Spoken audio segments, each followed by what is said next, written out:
talk about is we're going to talk about functional medicine and why it works.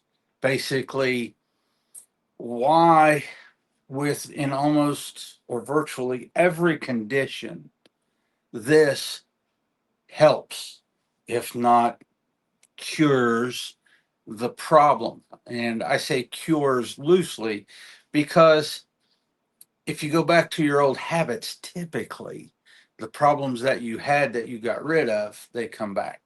So, just a moment to tell you about myself and Jessica, who's not here. My name is Dr. Trevor Miller. I am the treating physician at Integrated Health of Indiana, and Jessica is my wife. She is also a registered nurse. She has 13 years on the floor, and she has done about every position that a nurse can.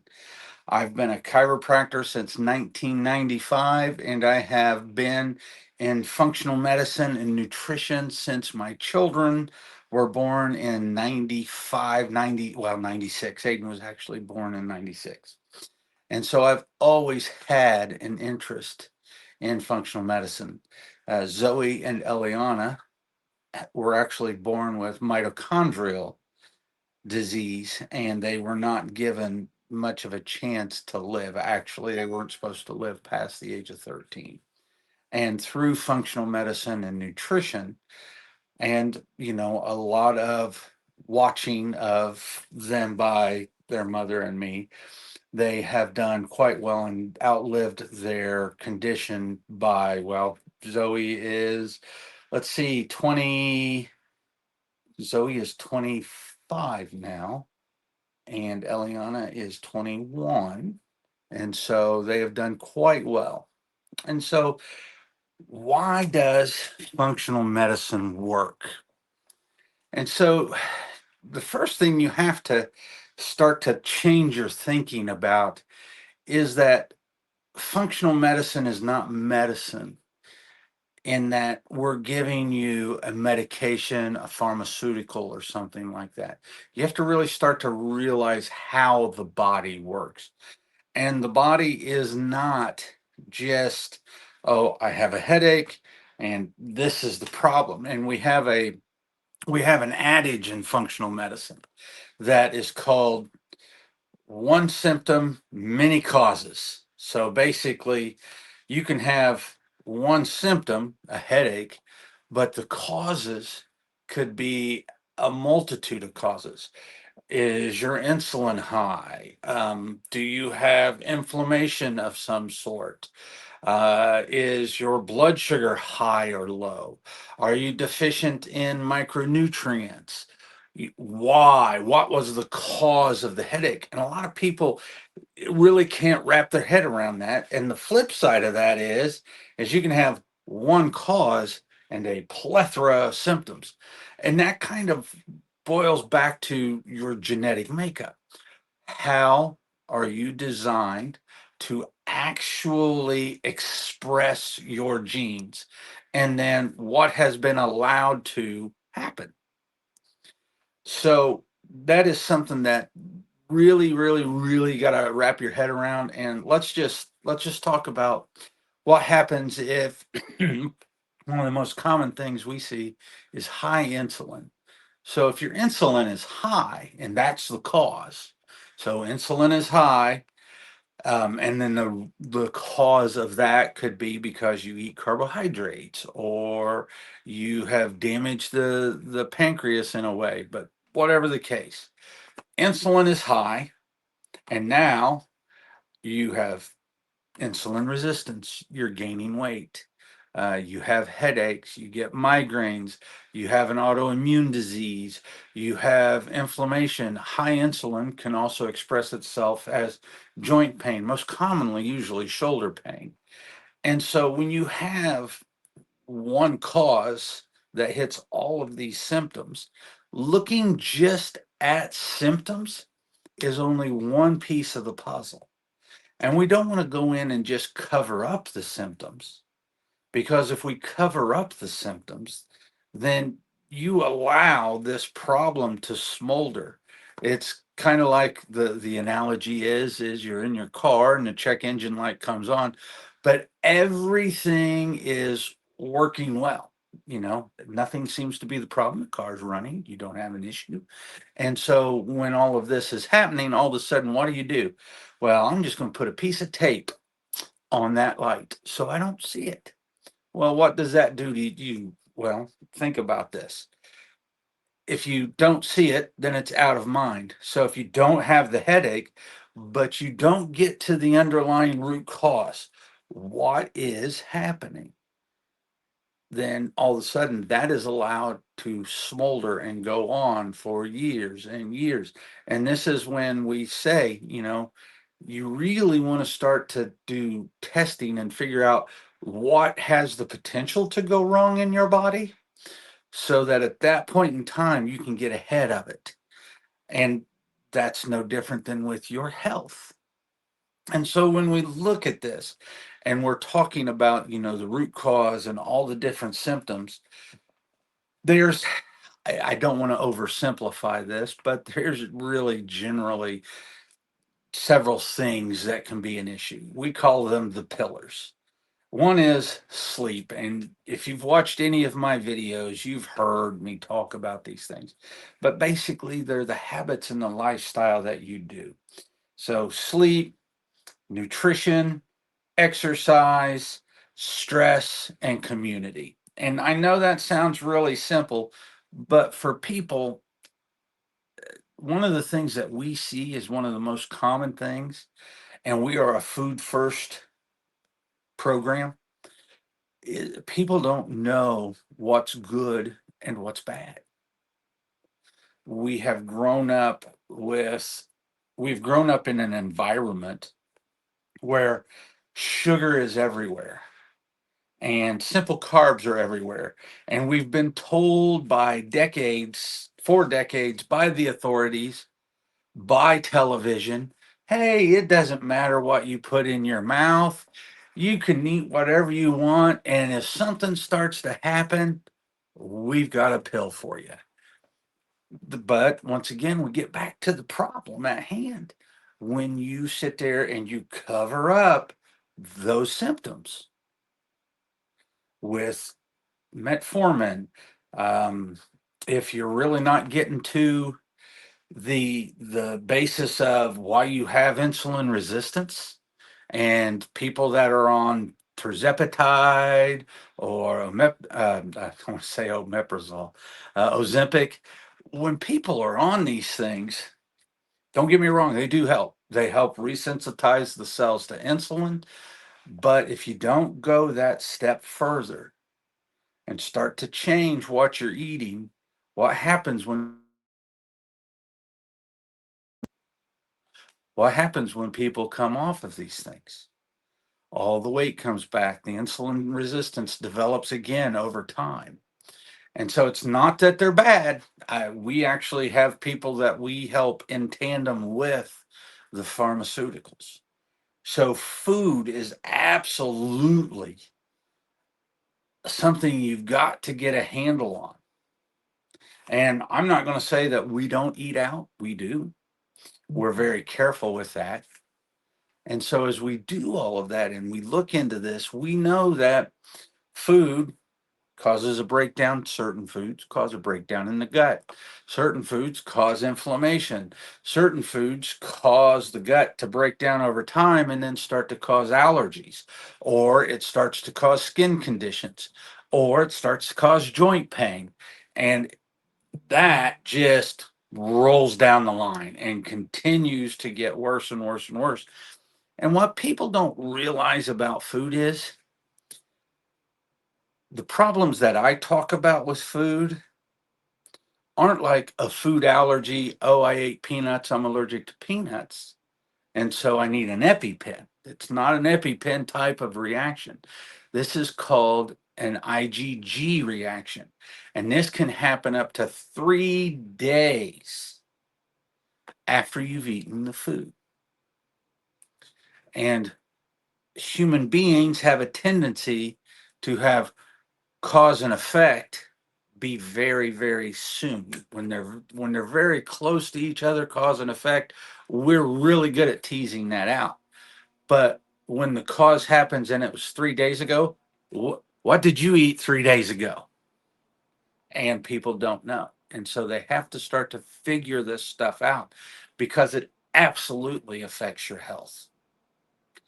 The next thing that I want to talk about, and it kind of goes along with food, is gluten sensitivities. I actually have the genetics, the HLA-DQ2 genetics, that leave me susceptible to gluten sensitivity, non-celiac gluten sensitivities. And so people that don't realize or don't know that they're sensitive to gluten can eat gluten and it doesn't seem to have any issues or any effects on them, but it's causing a skin rash. It's causing leaky gut. It makes the allergies worse. It makes them itch. There are 1,001 things that gluten does to people, but you got to be aware. And one of the ways that you can start to tell if you have a sensitivity to gluten is look at your tongue. And if you look at my tongue, you see this little crevice in the center.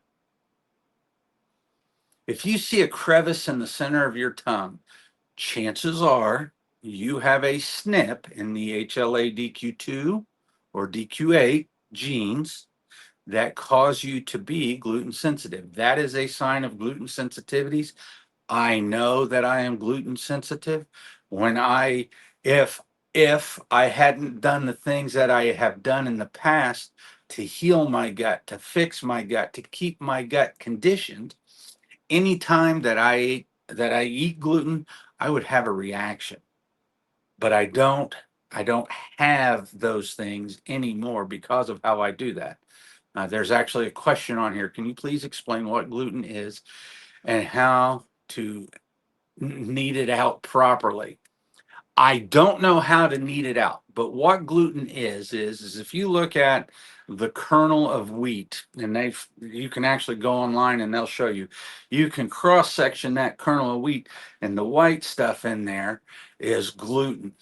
And what has happened is what we have done to gluten over a long period of time.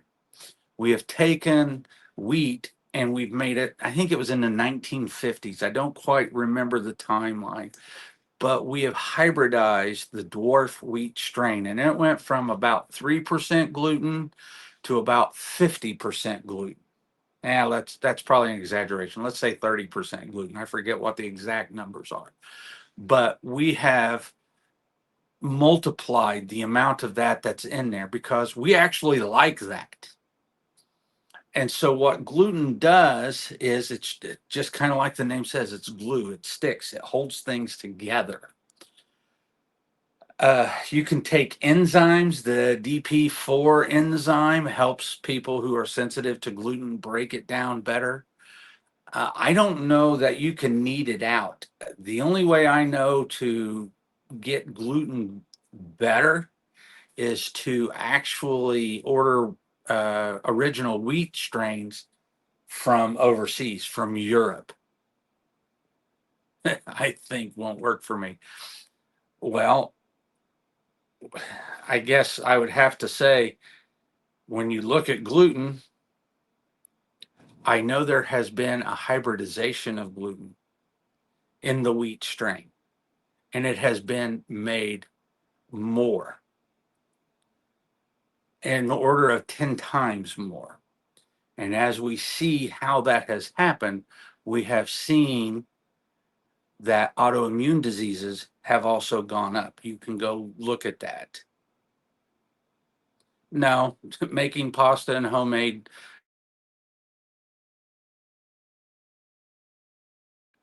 making pasta and homemade does not need the gluten out. If you use American wheat, like I said, if you use a strain of wheat from Europe, that has less gluten in it. That's why people can go overseas and eat the bread in France and can eat the pasta in France and they don't have a reaction to it. The American wheat actually has several things wrong with it, and I'll just name off two. One is the amount of gluten in it is increased a bunch. The next thing that happens is glyphosate residue cannot be properly removed from the wheat kernel. And when we condition the ground for wheat to grow wheat, we spray glyphosate on it. Most people do. Most people that monocrop spray glyphosate on it. And after you put the glyphosate on it, it grows. And then for ease of harvesting, they spray it again. And then it's there.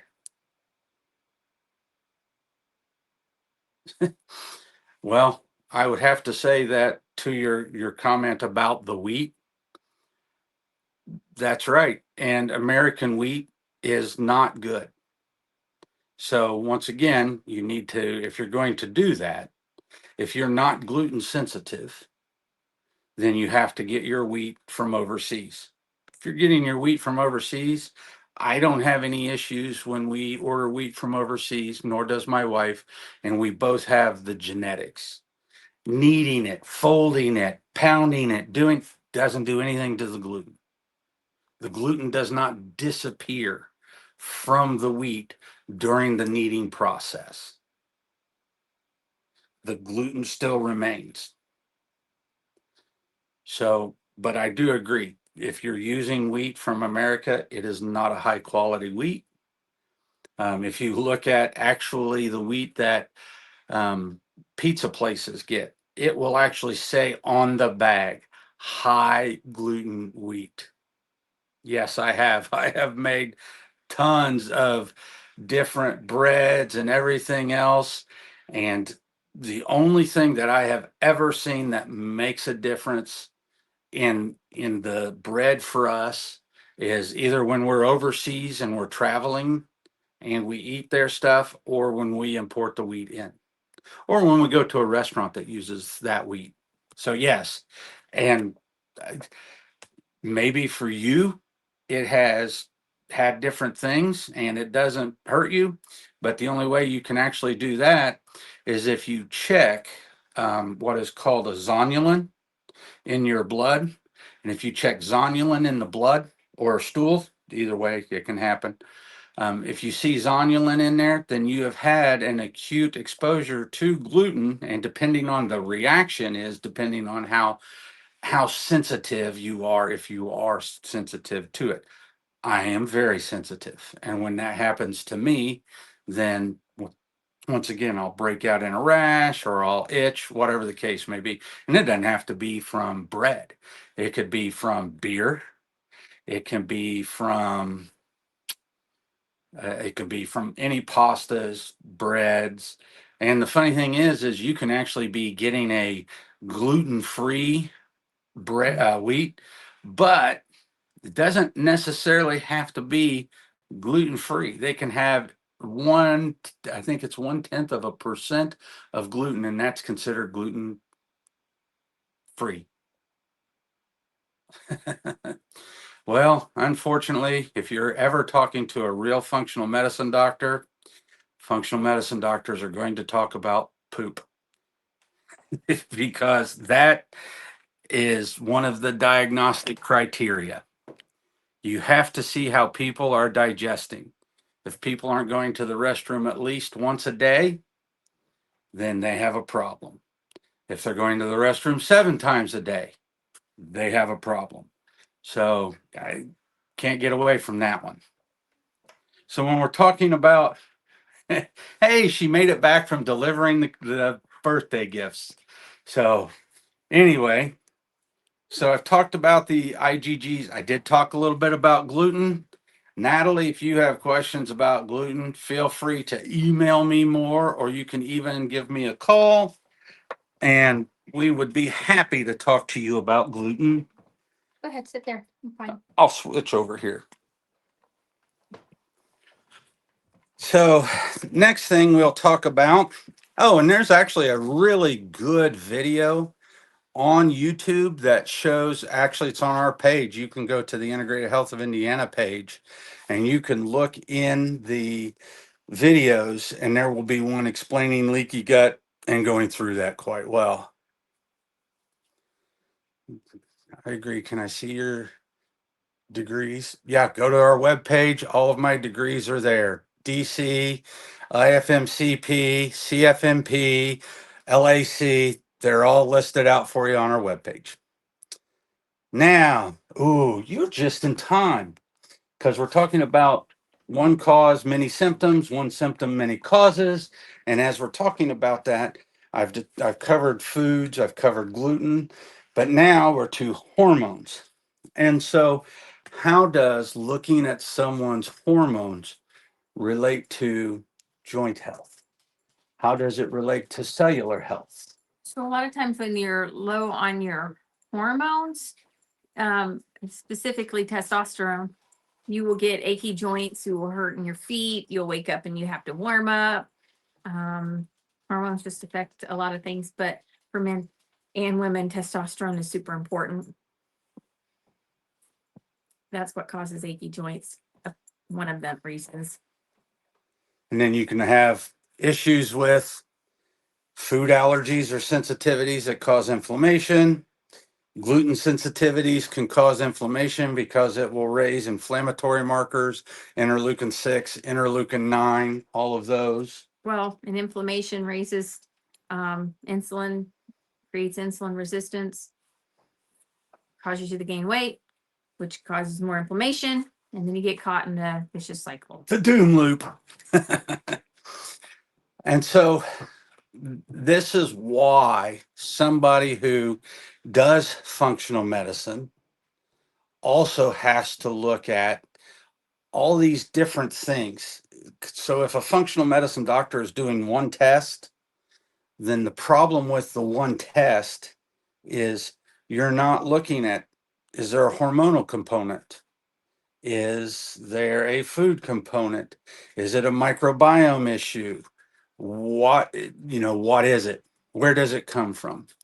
And then last but not least, when we look at abundance or we look at deficiencies, especially in vitamins, you have to start to look at stress vitamins. And what is one of the best things to look at for the stress? B12, B12. the B's, just the B's in general, but B12 specifically. And so when you're looking at those things, the gut has to be in good shape. So if your gut's not in good shape, and back to you, Natalie, if you're not having bowel movements once a day and they're not well formed and there are issues there, then you have a problem with either absorbing or getting enough. She is doing that and added vitamin D. Good for you. Do you know what your levels are? So, like the optimal, not medical, you're alive and living and going to survive, but optimal is between 80 and 100. Well, and the difference between medical and optimal is medical numbers are based off of sick people, and optimal levels are based off of healthy individuals. So if you're getting your labs drawn in a medical doctor and they're telling you they're normal, you need to have them optimized into a functional medicine lab range so that you know that you are actually normal. And so I think Natalie's having an issue that I am talking about poop. And so how often do we talk about somebody's stool and why is it important? All day long. Why is it important? So stool is super important because everybody needs to go and eliminate at least once a day, optimally multiple times a day. Like twice, 3 times tops. Otherwise, you start. How much fiber you are. Otherwise, you're just going to cause yourself to have loose stool, and you don't want that either. But I mean, we talk about stool all day long. What does it look like? What's it consistency?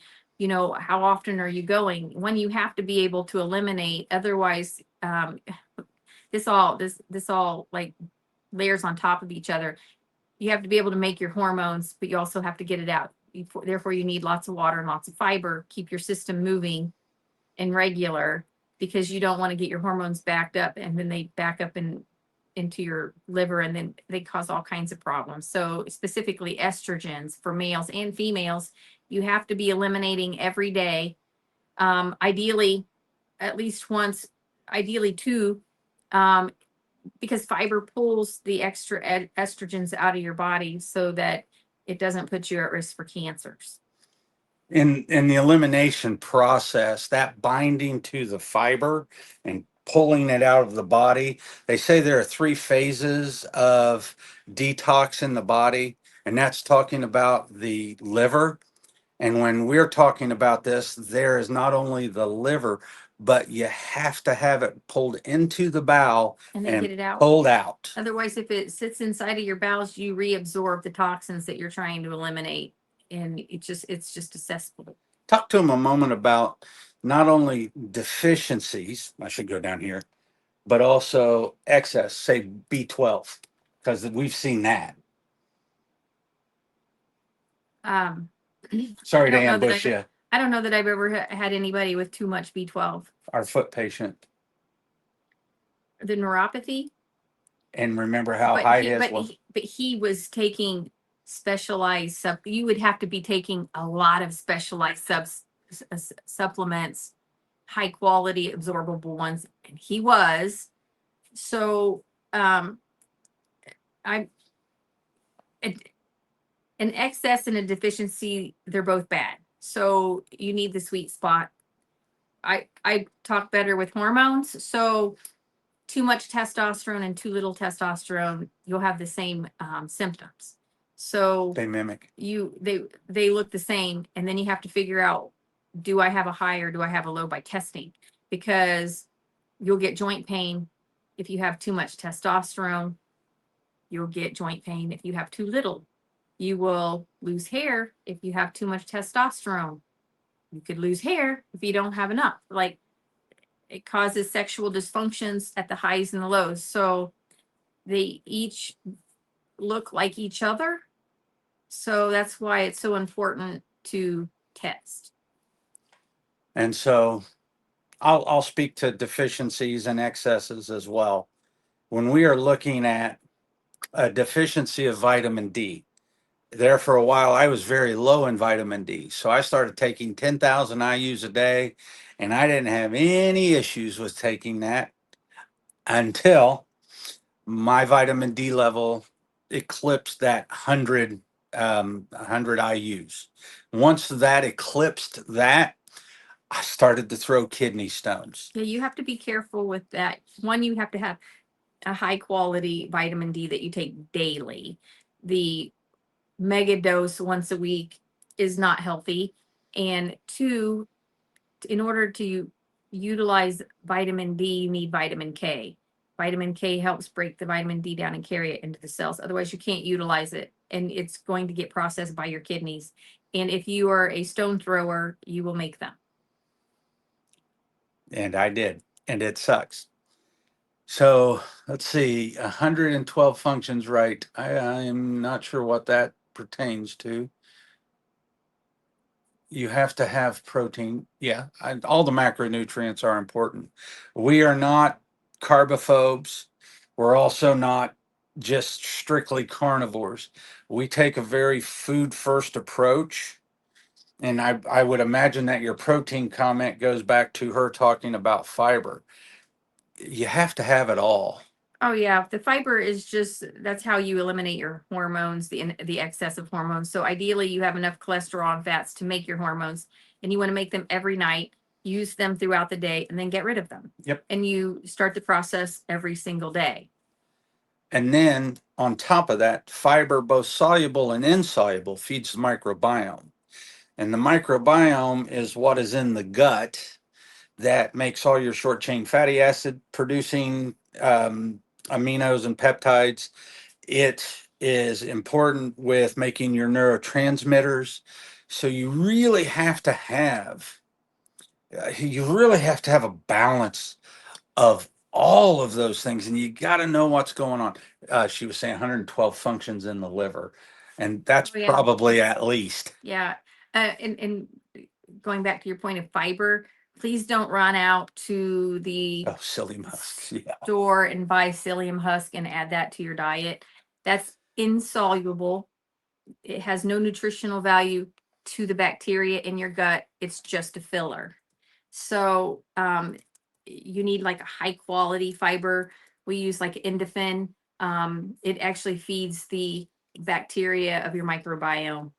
So you're getting fiber that helps move things, but it's actually feeding your gut microbiome.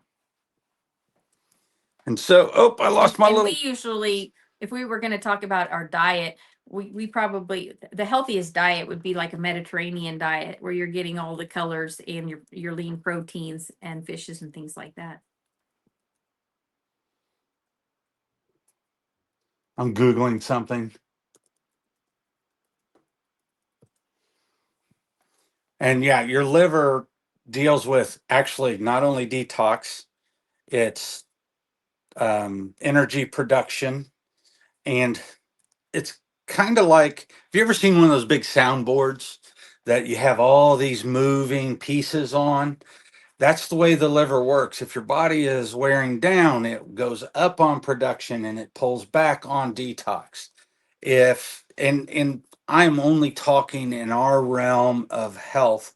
There is so much more that the liver does. It also Yeah, does we're your not liver experts. it does your Your liver. cholesterol. Yeah, it does your cholesterol.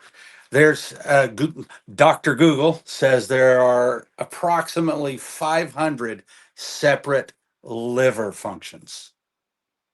So, um, spinach does need to be fresh.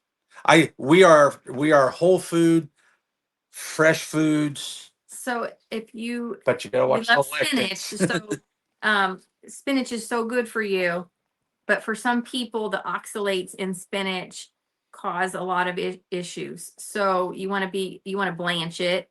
If you're one of those people where you are sensitive to spinach or the oxalates and things like that, the lectins, you want to blanch it and not eat it raw. But you will know if you're one of those people because you'll have a reaction to spinach. Yeah.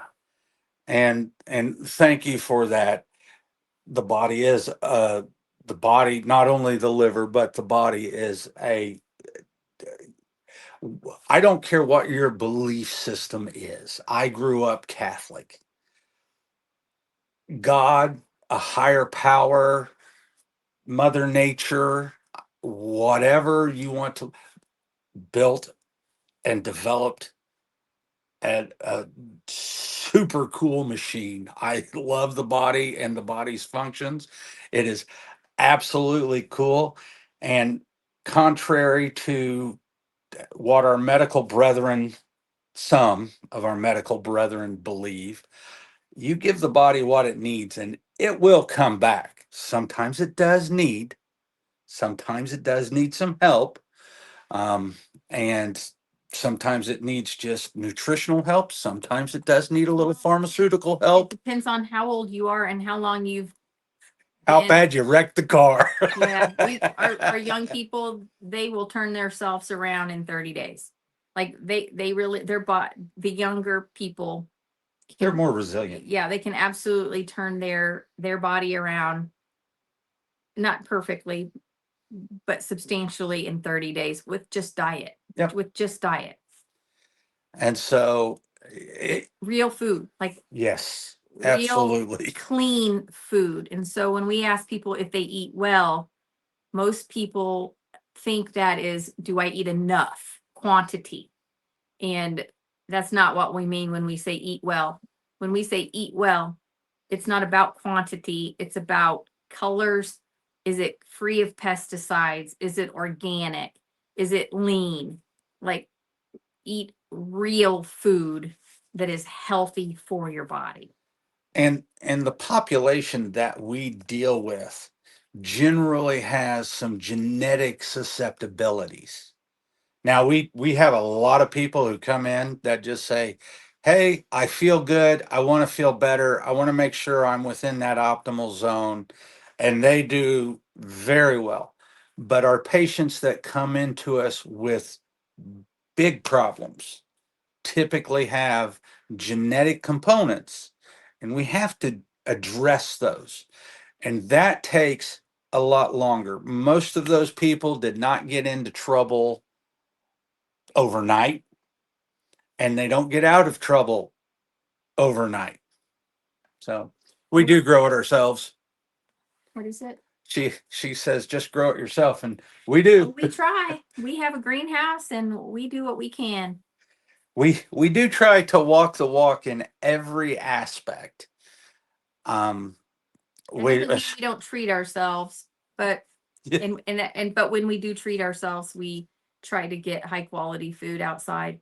But Yep, we love the little the little farm to table places. You know, that's probably our guiltiest pleasure. We will go search out the little mom and pop shops where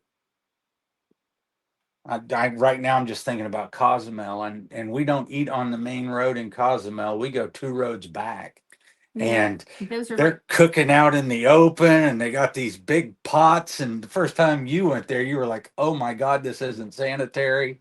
But then, food is delicious, and people that have gluten allergies or sensitivities don't react to that kind of food because it's actual food and they don't process it the way that we do in the States.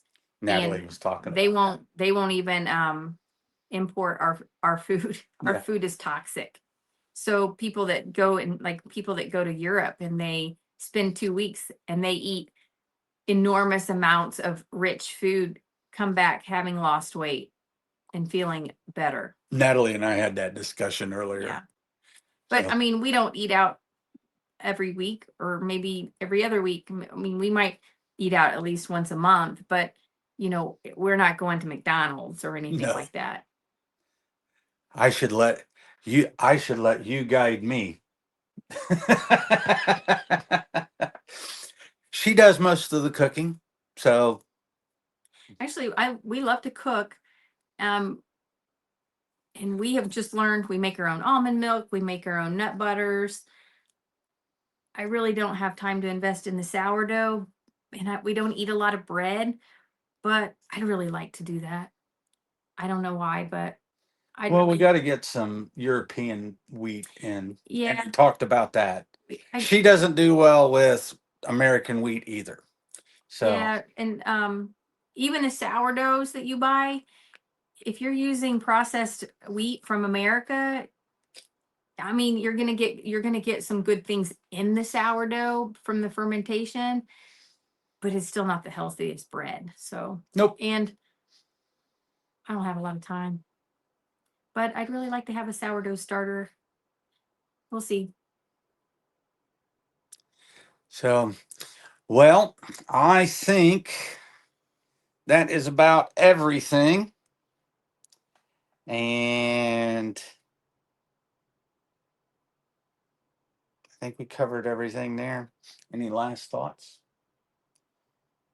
I basically went over why functional medicine works, because it goes into the body and it starts to work on the whole web, and how one symptom can have several causes and one cause can have multiple symptoms. Yeah, and I think when I think about all of the patients and all the education that I provided to them, I think it works a lot of times because it teaches you how you work.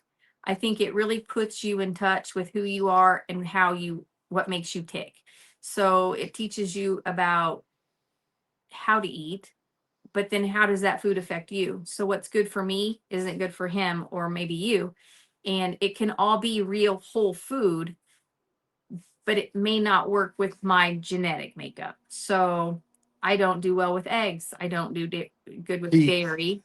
I'm allergic to peas. So those are all good things but they're not good for me.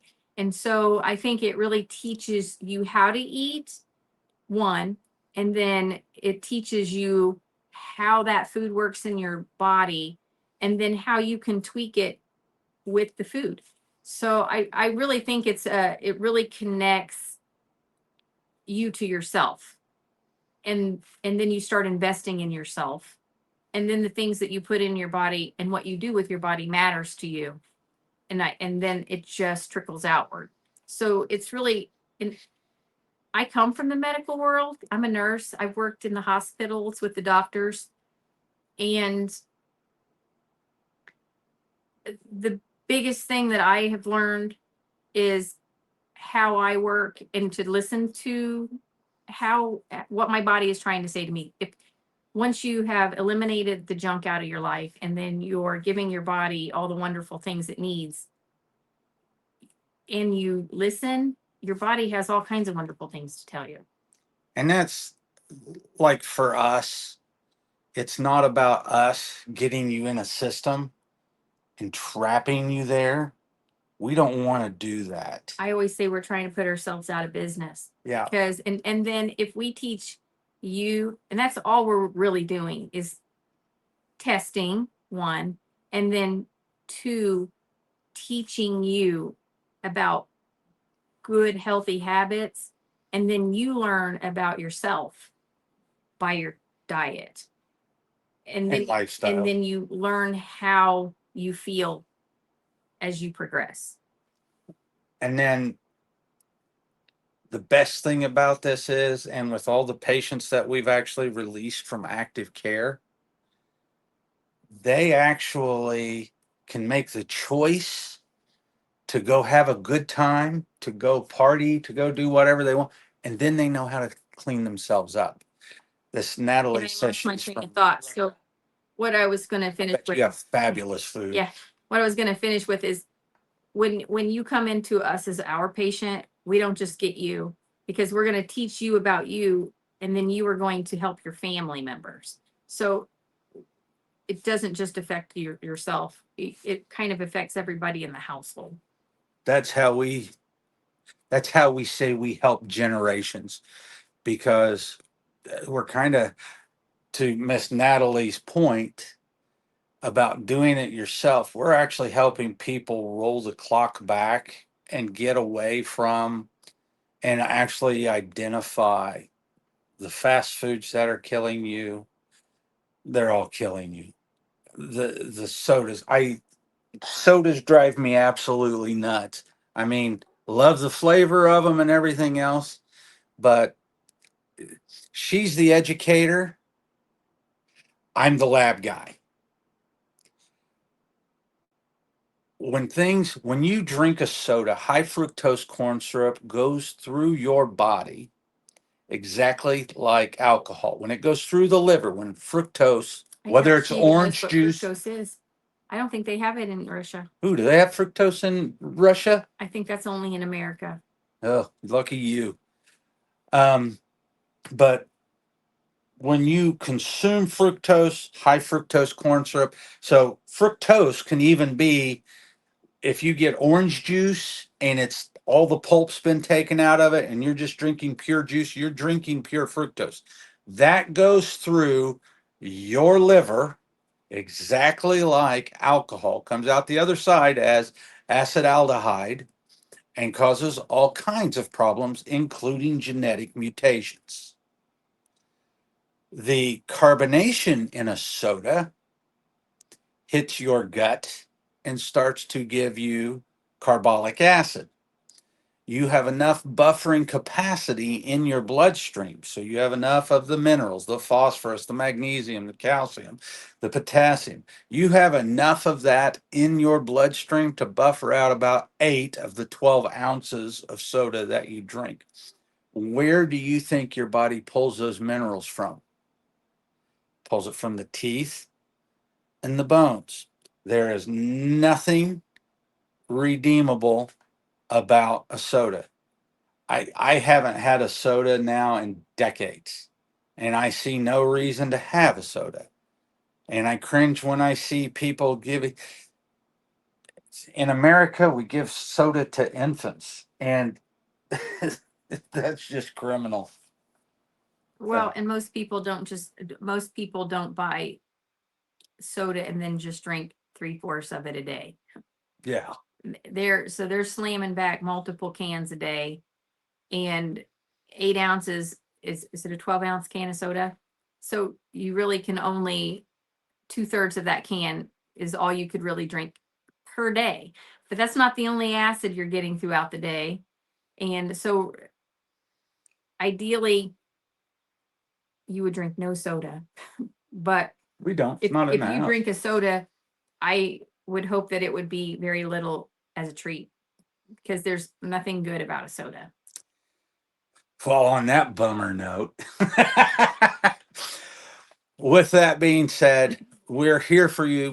We constitute the treating partners of Integrated Health of Indiana. If you're interested in starting to learn about your hormones, we have several different ways to start to enter into the program to start to figure out where you're at. And we almost always start with an elimination diet and the hormones. And then the programs can start to go from just the hormones to the hormones and microbiome testing to the hormones, microbiome testing, organic acids, and DNA.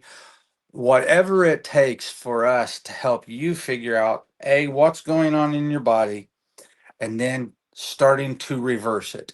And actually, hopefully, pretty soon that new batch of testimonials will start coming out. And then you will see that we treat people of all ages. So if you have any questions, Mrs. Indiana Backdoc at gmail.com. I'm Dr. Miller at integratedhealthofindiana.com. And we're here to help you heal from the inside out. You have a great evening. Stay warm, stay safe, and we'll see you next time.